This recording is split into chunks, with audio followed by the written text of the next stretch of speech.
Before we start, I would like you to hit that red subscribe button so that you never miss out on any of our videos.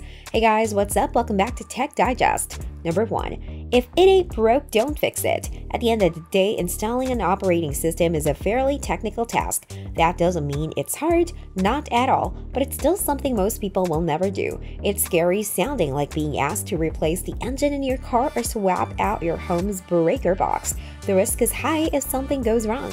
For most people to take that risk, something typically needs to be severely wrong or limiting about the status quo. If the Steam Deck crashed a lot, or it couldn't manage more than 40 minutes of battery life, or the sound coming out of the speaker sounded like two metal cans scraping together, then that might be a reason to consider swapping out SteamOS. But if everything's working, why try to fix it? Number 2. The Linux experience is actually pretty slick. It's understanding things quite a bit to say that the Steam Deck's out-of-the-box experience isn't broken. It's the exact opposite. The experience most owners encounter has turned out to be rather good. The Steam Deck looks like a console, and the default interface delivers. The thing is, the polish doesn't just apply to the gaming mode, which resembles the Steam interface people have grown familiar with over the past few decades. The desktop mode, which provides a largely vanilla KDE Plasma desktop, is reliable too. Many people are finding themselves using the Steam Deck as a desktop PC because the software is cool enough and functional enough to give it a go. And that's without installing Windows. Even people who know they prefer Windows over Linux are likely to keep Linux on the Steam Deck because they figure installing a new OS isn't worth the risk of breaking what is already a solid experience. Number 3. Valve's focus is on Linux development.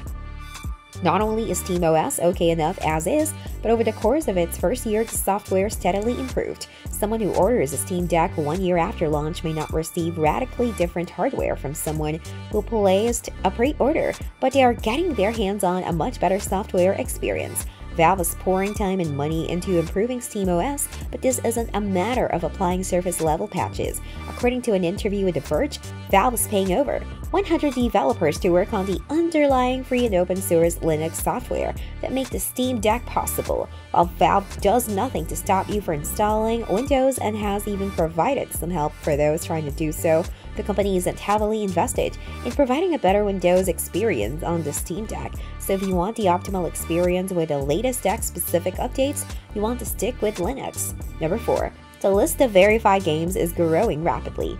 Ultimately, the primary reason for the expectation that people would prefer Windows over Linux has to do with the number of games available. The number of PC games that support Windows completely dwarfs those made with Linux in mind, but the Proton compatibility layer makes the large number of these Windows games playable on a Linux-powered device.